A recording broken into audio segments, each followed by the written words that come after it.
Hello, African Diaspora News family. My name is Renelo Murema, and I am your host right here on the African Diaspora News channel. I'm reporting live from Johannesburg, South Africa. Gayton Mckenzie says South Africa needs to fix the relationship with America. He says that South African politicians should get off their high horse, do away with their egos, and try to mend their relationship with America. Gayton Mckenzie says, no, wait. That's not Gayton Mckenzie. I'm so sorry. That's Uncle Ruckus from the Boondocks who internalized hatred for black people. He's a white man stuck in a black person's body. That is not Gayton Mckenzie. Now, this is Gayton Mckenzie. That's Gayton Mckenzie. We really can't tell the difference these days. The African Diaspora News editors are very spicy with that one. But anyway, Gayton Mckenzie says we need to fix our relationship with America. South Africans can't afford to lose the second biggest trading partner. If needs be, he will lick Trump's butt to secure the jobs and lives of many people in South Africa that depend on US aid, PEPFAR, and many other financial aid. He says South Africans will die without America. Patriotic Alliance leader Gayton Mckenzie believes that US President Donald Trump has the right to express his concerns when his country's unhappy with South Africa's actions, especially if America is financially supporting South Africa through US aid, PEPFAR, and other investment companies. Mckenzie even took a swipe at Burkina Faso and said countries like Burkina Faso can't question South Africa's laws and policies because they don't give us anything, unlike America that funds us with billions of rands. So we need to let go of our egos, get off that high horse, and make amends with America. Burkina Faso can't tell us what to do here. They can't ask us questions because there's absolutely nothing they give us. America is giving us billions and billions and billions. Now if somebody gives you billions and they have something they're unhappy about, it is your right to tell them, no, you are wrong. America is wrong in the assessment. But we mustn't say America must go to hell. I'm a leader. If America leaves, people are going to lose their jobs. People are going to die. At the moment, there's doctors that don't even have jobs. At the moment. If we lose PEPFAR, you see, I'm not those politicians that say things that people want to hear. We can't afford to lose PEPFAR. We can't afford to lose AGOA. We have the highest unemployment rate in the world. Now I must come here and say Trump must go to hell. What about the people? Who's going to give them jobs? We must get our ducks in a row first. We've got minerals, we've got gas. Once we have that, you see, a leader must not be emotional. You must not now say Trump must go to hell. Then Trump says, let me show you. Then the people are going to die, the HIV positive people, because we depend on 25% of our HIV budget is from PEPFAR. AGOA is giving hundreds and thousands of people jobs, particularly in the Western. We must now try to be popular here. They can call me an ass leaker of America. I will be an ass leaker to save people's lives, to save people's jobs. Want ek bysa nie. Net so. Dankie ons sekond. Moenie bysa nie. You know when they say an empty tin makes the loudest noise? Mckenzie is not just politically illiterate, but he's generally illiterate. So damn you, black South Africans, for putting this bandit in parliament to oversee the legislations of this country and also have a say in the political directions and landscape of this country. What Mckenzie is trying to say is that we must accept what Trump is accusing us of because he gives us money. In his little speech, I never heard him give us proper channels and new financial systems to support this country should we officially cut ties with America, but instead forces us to still be dependent on Western countries. Mckenzie still wants South Africans to use their democracy to rely on foreign direct investment, which surrenders us to the will of imperialists who use money to dictate and have influence on our policies. Gayton Mckenzie approves of neo-colonialism and he thinks it's the only way South Africa will thrive. He even took a swipe at Burkina Faso saying they can't tell South Africa anything because they don't give us money.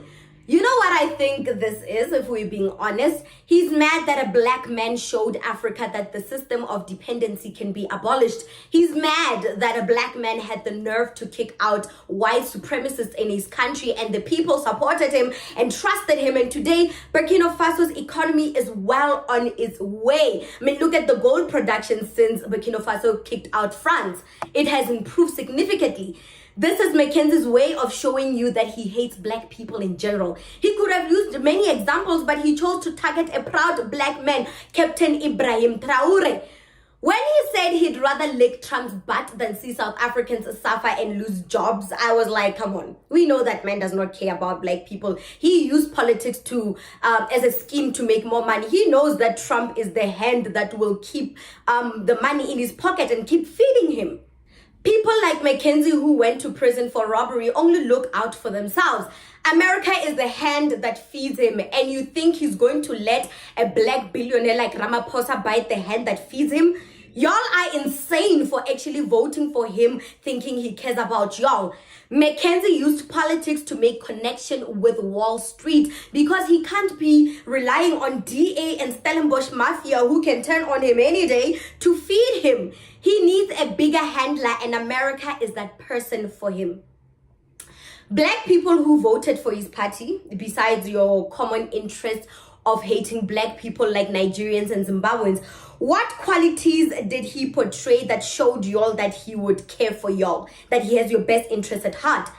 I'm going to speak on the context of him hating all black skin in general. Now bear with me as I prove to you that Mckenzie does not like black people. His vice president of the PA party, Kenny Kunene, vowed to hang African migrants like factory meat, forgetting that Cape Town is full of white illegal foreigners from Europe, but they never say anything about them. The violence and the Abahambe violent sentiment is only directed at black people. Again, his vice president Kenny Kunene used to host extravagant parties like Didi, eating sushi of black women's naked bodies. Who knows what these poor women did at these parties besides being sushi plates? Are they underaged? Even if they are not underaged, they are just poor girls trying to make a living. And that's the story of every black girl in Johannesburg universities. They let these old men have their way with their bodies so they can have or make extra income to buy monthly groceries. I mean, with Kenny Kunene's parties, did these women agree? Even though if they agreed, they were willing participants, but psychologically, did they agree? Psychologically, are they willing participants of these extravagant parties? And today they are part of the GNU government because of their hatred for black skin, and y'all black South Africans put him there. Mckenzie supports the Israel government. Mckenzie is okay with the apartheid regime of Israel despite the history of black South Africans. He's okay with Palestinian women and children being murdered. If he's okay with the Israel apartheid, then internally he must hate black South Africans, South African black people, because we were once like the Palestinian people. If he can be against black skin, it's just a matter of time before he really shows you just how much he hates black South Africans. Black South Africans must not think they are better than Zimbabweans, Kenyans, Nigerians, and other black Africans, because in the eye of the enemy, you are one. And Trump literally proved that when he offered asylum for only white people, when he bought into that fake propaganda spread by the AfriForum group, the white people that protect the rights of the Afrikaner people of South Africa. He showed you all that even if they're Boers and they have their own cultural norms and traditions, they are white-skinned at the end of the day. And as a white man, it is my duty to support and protect my white people's skin. Why can't black South Africans do the same when it comes to Zimbabweans and Nigerians? Why do they let people like Gayton, Mckenzie tell them who to hate and who to allow in their country? Why does Gayton Mckenzie have to dictate who we must accept in our own country? Why should the violent and the burden be carried by our fellow African brothers and sisters, our foreign African brothers and sisters who are here to seek asylum and refugee? There are many foreign people in Cape Town, foreigners, illegal foreigners in Cape Town. But Gayton Mckenzie never moans about these ones. It's only the violence of mass deportation by his party is only directed to black Africans. You have to wonder why. If he can hate the black skin, it's just a matter of time before he can hate black South Africans. And you all voted for him because he hates Nigerians and Zimbabweans. But it's just a matter of time before he shows you that he hates black people in general, whether South Africans, Nigerians, Egyptians, it doesn't matter. He's just going to show you who he is in the long run. And y'all put him in parliament thinking you're clever. A joke. Y'all are a joke. What do you think about this segment? Comment to us in the comment section below. Don't forget to like and share the broadcast. Subscribe to our YouTube channel. Hit that notification bell so you don't miss these groundbreaking conversations right here on the African Diaspora News channel. Unleash the power of knowledge and connect with the heartbeat of the African diaspora. Download our African Diaspora News Channel app now on Google Play and Apple App Store. Stay informed with authentic and diverse perspectives, breaking news, and cultural insights. Immerse yourself in a community that celebrates unity, resilience, and progress. Experience the vibrancy of the diaspora at your fingertips. Don't miss out. Empower your perspective today. Search